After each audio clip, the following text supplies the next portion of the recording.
Pecking Order Tuesday here on Mackey and Judd, where we like to rank things. Sometimes randomly, sometimes relevantly, and I think this might be a combination of both here. So we did a deep dive on Ed Ingram and the current state of the Vikings offensive line on Purple Daily this week. And in that deep dive, I told you it's been 9 years since the Vikings had back-to-back seasons with the same right guard playing a majority of the snaps. 2013 was the last time this happened. So our thoughts about the revolving door at that position are spot on. It has been literally a revolving door for almost a decade at right guard. And it's not like left guard has been stabilized. You know, ever since Steve Hutchinson left, it's not like we've had a 5-year run of the same left guard. And maybe finally with Ezra Cleveland going into his second season as the starting left guard, maybe that happens. But so before we get to the pecking order, how does that sit with you? 9 years, almost a decade of revolving right guards on this team. Well, first of all, it doesn't surprise me because we have discussed this numerous times for like the last 5 or 6 years. But it doesn't sit well with me because I don't understand. Look, my second year on the Vikings beat, which was Childress's first year, and the man signed Steve Hutchinson, a Hall of Fame guard. And that was really the first time I think a guard really got paid. Like a guard got paid, right? And all Vikings fans can go back to that time and say, oh my God, that offensive line became extra special when Hutch signed. And to have Brad get fired and Spielman get control of the roster and ignore guard hasn't made sense. Like it's a complete cliche, but there is a lot of valuable reality to success starts up front. Like that's not BS. That's absolutely true. So I guess it's a frustration that this team, especially interior line, for so many years has decided we'll gamble there. You know, I will always go back to Spielman or somebody calling Oli Udoh a tackle and saying, you're going to now play right guard. And he's probably like, what? I can barely play tackle, dude. So it doesn't sit well. I don't know why I'm in the league, quite frankly. But okay, that sounds good. And you know what? He's been moved back to tackle, and I think he's a backup, and I think he's fine there. But yeah, it doesn't sit well because I will never understand, especially when you end up signing a quarterback to the contract that Kirk got, how you can't say we need to put a premium now on protecting that guy. Yeah.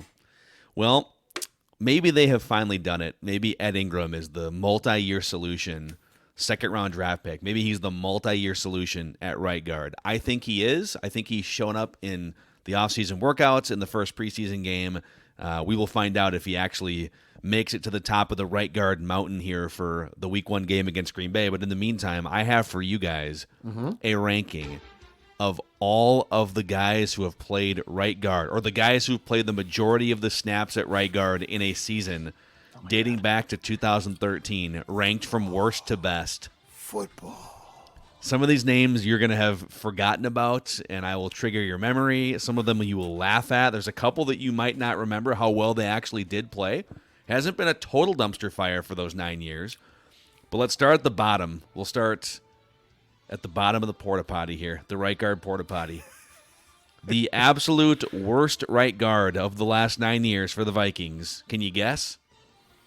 Oli Udoh? It is not Oli Udoh. This is partially my opinion, but it's also rooted in PFF data, just so you know. This gentleman, little random Viking of the week. I feel like this gentleman ranked dead last among 63 guards who played at least half the snaps in the season I'm talking about. He allowed 46 pressures, which was the most by far among guards in the league.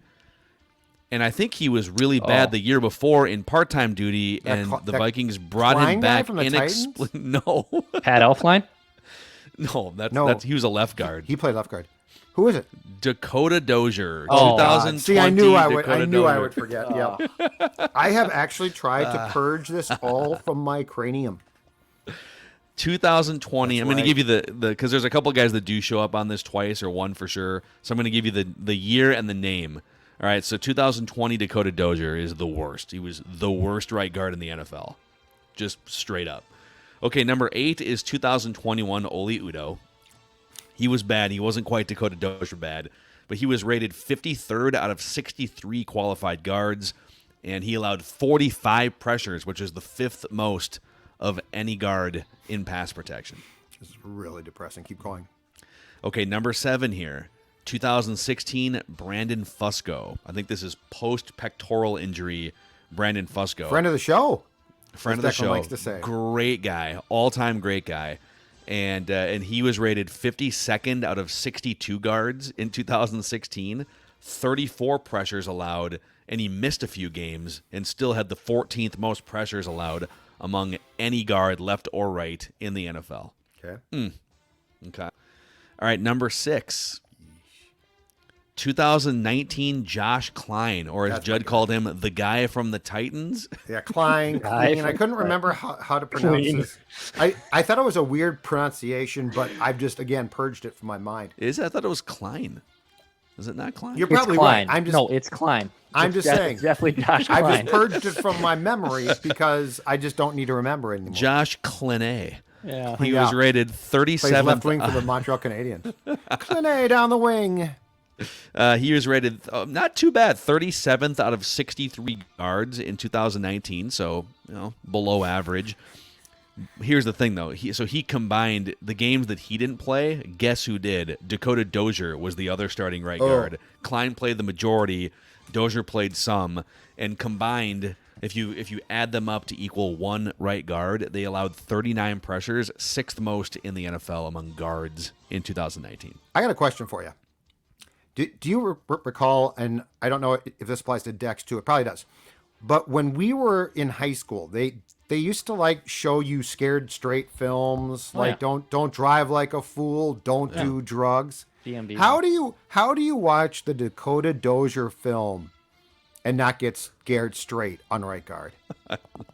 They brought him back. No, I know, but like, They how do brought you him watch back. that and then you're like, what should we do this year? Ole Udo. I love that idea. Like, how do you not immediately go out and spend some serious cash on a right guard after watching the complete train wreck? God bless him. I'm sure he's a great guy that was Dakota Dozier. Yeah, it's part of the DARE program. DARE to keep Dakota Dozier off your offensive line. The video that stands out the most to me from Driver's Ed when I was 15 was the one, and it's an Irish commercial, like it's set in Ireland, and it's like Irish police officers, and basically one person in the car of the people that are 5. There's 5 people in the car, and one didn't wear a seatbelt.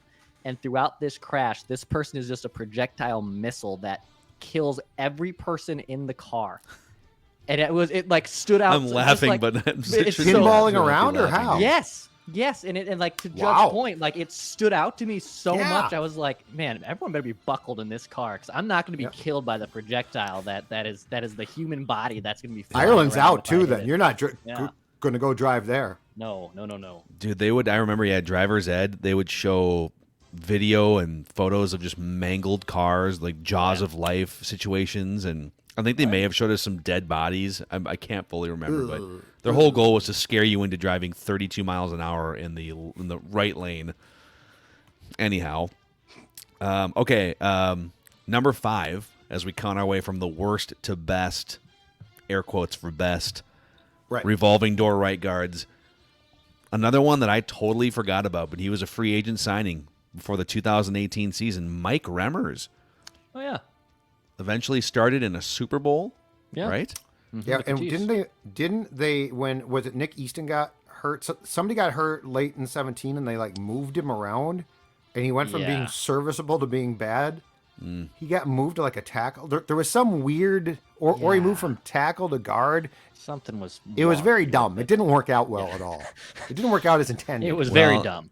At guard, he was 36th among 56 guards, so not a total train wreck, but Okay. definitely below average. He allowed 42 pressures that season, which was the 3rd most among all of the guards. Okay, that's where he shouldn't have been moved. I'm going to go out on a limb and say bad. that's where they shouldn't have moved him. Yeah. Okay, number 4 here, another name that I totally forgot about. Not a total train wreck. Michael Harris in 2015 Michael Harris. was the starting right guard. So 32nd out of 67 guards, according to Pro Football Focus. And he allowed only 27 pressures, which was smack dab in the middle of the 67 guards. He was got basically hurt. a league average right guard. He got hurt, right? I don't think he's played since then, too. I thought he suffered some type of brain aneurysm or something. I think I think if I'm on the right guy here, I think he's now like a assistant coach at Hopkins High School or something. But yes, he was the definition of serviceable there, and I think if they'd been given the opportunity, they would have stuck with him. Yeah. And we have made it to the top 3 here, okay? These are the 3 best, quote-unquote, revolving door right guards the Vikings have had since 2013.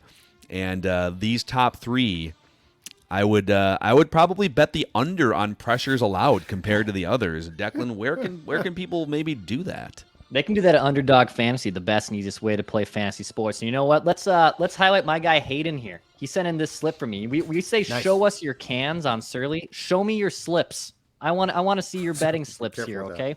Yeah.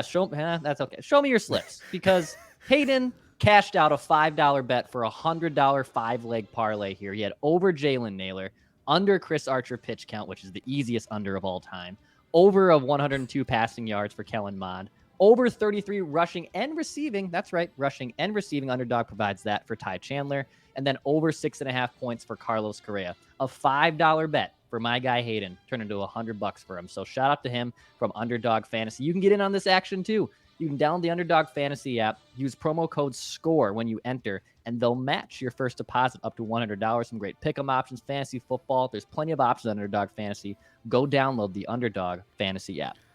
Guys, also, hey, ED doesn't have to be this embarrassing thing that you hide from, that you just kind of put off, a fix for. So Valley Park Medical Clinic is dedicated to providing breakthrough ED remedies to men in the greater Minneapolis area. It's the only clinic in Minnesota to use the True Pulse protocol, one of the most effective solutions for ED available. The treatments are surgery-free, drug-free, and non-invasive. Non-invasive is a very good thing to hear when you're talking about that region. Valley Park Medical Clinic's team is highly trained. They will work with you in a discreet manner. ValleyParkMedicalClinic.com. That's ValleyParkMedicalClinic.com. Okay, 2014, Joe Berger and Vladimir Dukas. Oh, yeah, Vlad. As a combo. Vlad Dukas, who went on to play for the Bears. Joe Berger was dare I say it, good he was that good. position. Yes. So Joe Berger was 22nd out of 64 guards. Vladimir Dukas was 60th out of 64. So he brought the curve down. They had 31 combined pressures allowed, which is the 14th most. So Berger was fine. Dukas was kind of a train wreck. Yep. That was 2014. Fast forward, 2017 Joe Berger is number 2 on this list. But there was a 2-year gap. He didn't start year after. It wasn't like a 5-year run or anything for Joe Berger at right guard. Wasn't he? He played some left guard, played some center for a while. He was a center at one point too. Mm-hmm. Yeah, career backup I think until then basically. Mm-hmm. So he was in 2017. This was the 13-3 season. He was 11th out of 63 guards. Only allowed 23 pressures, which is about half as many as some of these other slappies have allowed in recent seasons. So a genuine, good, solid. Oh, no. We lost Phil's microphone. No, Phil, we your can't hear you, microphone Phil. got disconnected from Chicago. Matt Eberflus has infiltrated your microphone. Phil, Bear get down. that microphone connected. Bear We gotta down. hear the last couple. Bear Get down. that We love microphone the plugged Bears. back in. Come on, Ryan Poles and Matt. What is it is going- Eberflus or is it No. Eberflus? I've heard 2 different pronunciations. I thought it was on today. Eberflus. I watched on Friday, Saturday, Sunday combined, no fewer than parts of 7 to 8 games. That's incredible. I have become a loser. Like, I am the biggest loser in the history of losers. Think about that. 8 preseason games. Yes, Phil, are you back? I think so. I don't know what happened. Okay. That was You're a back. little weird. I don't know. Well, you got No, disconnected. that was Like we could- I think maybe my cord is Like we could see you talking, but we couldn't okay. hear you. in need of a replacement. Maybe my cord is the Dakota Dozier of microphone cords here. Get a Not quite sure what's sponsorship. happening. Yeah, Berger. Phil Mackey Plug it here right now. for Whoever making makes brand this, cord whoever is. makes these cords, I got a new one. For Amazon, cords on Amazon.com. So Joe Berger, not too bad. And then the best revolving door right guard the Vikings have had in the last 9 years is 2013 Brandon Fusco. So he shows up earlier in the list as one of the worst in 2016, but before the pectoral injury and some of the other stuff, Brandon Fusco was rated 7th out of 62 guards in 2013. Only 23 pressures allowed, which was top 15 in the NFL. That's I would say 7th out of 62 guards. Excuse me. And he was really good in pass protection. Yep. Borderline elite right guard play for that one season from Brandon Fusco. So 2017, when they went to the conference championship game, the offensive line, as I recall, until late in that season was Elflein as a rookie at center, and he was actually serviceable then. He got hurt, and after that was absolutely not the same player. Was Remmers at right tackle initially? I think so. And then the right guard was Easton? Is that what you said? I think that's correct. Okay. Oh, no, not Easton. Easton was, in this period, Easton was not a right guard. So Easton was the left guard? Reef at left tackle, Yep. Remmers at left guard, Elfine at center, Berger at right guard, Rashad Hill started right tackle in that game. Okay, and Remmers had been the right tackle until Easton got hurt, and then they swung him to guard, which, by the way, never made any sense. Mm-hmm. And that hurt him a lot because I think until then he had been holding up pretty well at right tackle. Mm-hmm. So there it is. Those are ranked worst to best. The revolving door right guards the Vikings have had since 2013, the last time they had the same guy take the majority of the snaps at that position. Ed Ingram, please, we're begging you, fix this position. Make it stop. Ed Ingram, please give us a multi-year solution at right guard. We are begging you. Kirk Cousins is begging you. Just, to the you know right what? guard. Just be good. You don't have to be great. Just be good. Yeah, just be. What? I think it should just be Berger. Just be Joe Berger. Which was what? 7 years ago on the PFF. Well, rankings? Joe Berger was in 2014. I would take 2014 Joe Berger, 22nd out of 64 guards. That's all I want. You know what? If he becomes 11th, so, I'm with you. Yeah, just be average. JBA, print the shirts. JBA. Somewhere in this. Before I die, and just be. I've been told that numerous times. Just be average. Just be average, man. I think among this grouping, whether it's Ed Ingram, who I think should start, or Chris Reed, Jesse Davis might, just with injuries and stuff, I don't know about him, but there's got to be someone that can JBA, just be average, in this collection. I would love, though, for them to find a group of 5 that absolutely, barring injury, becomes the group. Like, that's what I want. I'm so tired of this veteran rotation. Oh, now we signed this guy. Now we signed that guy. If they could actually have drafted and developed players that are from good to just be average, I would be very pleased. Yeah. I will say, like, I don't think it's all that common I don't think half the teams in the league are sitting on the same guard connection for 5 years. I think it is kind of a revolving door position to some extent because teams aren't spending first round, second round draft capital on right guards and left guards very often. There is something, I know our friend Tyler Fornes, who does a ton of college football writing and scouting. Tyler Fornes, I think for a long time on his Twitter bio, it said guards don't matter, which is kind of an over-exaggeration of something that a lot of teams do kind of believe. It's not that they don't matter. It's that you can just kind of go find those guys in the 5th, 6th round. But after 10 years, if that's not working, you got to go spend a second rounder and then another, Ezra Cleveland was a second rounder. So you got to do what you got to do. It feels like post-Hutch that the good guards do get paid now, though, because they didn't used to. Mm-hmm. And that's the one thing is if you land on one who's good, keep him. And even, Alex Boone got a 4-year, $25 million contract 6 years ago. And I know that only didn't work out well necessarily for the Vikings. But, guards get paid now. Guards get paid. There's a reason why. Get nasty. By the way, it is official. The Camp KOC getting softer by the day here. So at least tomorrow, or I guess it'd be today, Tuesday, August 16th, closed to the public. But then gates open for the joint practice on a Wednesday and Thursday. So there you have it. 2 big days. Can grab your days of prep. Binoculars just outside the security gates, Judd, and just still scout practice? I think he's giving him tomorrow off. They might meet, but I don't think, you know what? This is, if you don't like how the Twins operate, you're going to hate the Vikings. Oh, There's going to be a lot of R&R here. That sounds and like I'm an not sure I disagree. over-exaggeration. I'm not sure I disagree. I think that's an over-exaggeration. You should maybe grab those binoculars so you can scan the earth to see if there's another insurance company better than Federated. Well, I'll do that right now. Hold on a Newsflash, second. you'll be scanning for a long time. Field glasses because in play. Federated's been around for over 100 years, helping businesses maximize their level of success through risk management tools and resources. You can find a full list of industries Federated protects to see if it meshes with your business at federatedinsurance.com. And go check out all the different tools and resources your business can get access to. Federatedinsurance.com, where it's our business to protect yours. Here, do this where it's cool. That's the wrong Looks way. small. Yeah, but it looks small. It's very, very cool. That's our pecking order here on That was a Mackey good and job. Judd. Thank you. That was absolutely a fine job. Thank I think you, you sir. nailed it. Appreciate I think you that. nailed it. And I got to admit, I had almost completely forgotten about until today, Dakota Dozier. I had And it wasn't almost that long completely- ago. It wasn't, and it was a disaster.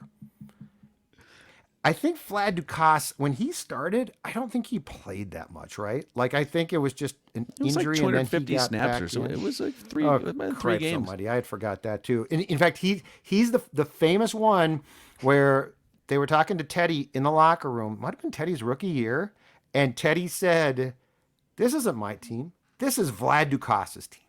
And the That's reporters were like, right. "What are you talking about?" And No, he's like, dude, it's- "Yeah, it's Vlad's team. It's guys like Vlad Dukas." No, man. It's your Great team. leader. It's your team, Ted. It's your team. This is Judd's team here on Mackey and Well, Judd. No, this is Declan's team. It's Randy and Cottage Grove's What's wrong, team, Declan? actually. yeah, I don't know. I can get down with that. That sounds kind of Where's nice. Randy? We should get him on to preview The Vikings the played a season. preseason game, and I feel like we Giggity. Randy, Talk to slide into my DMs, Randy. We'll get you on here. Preview the season.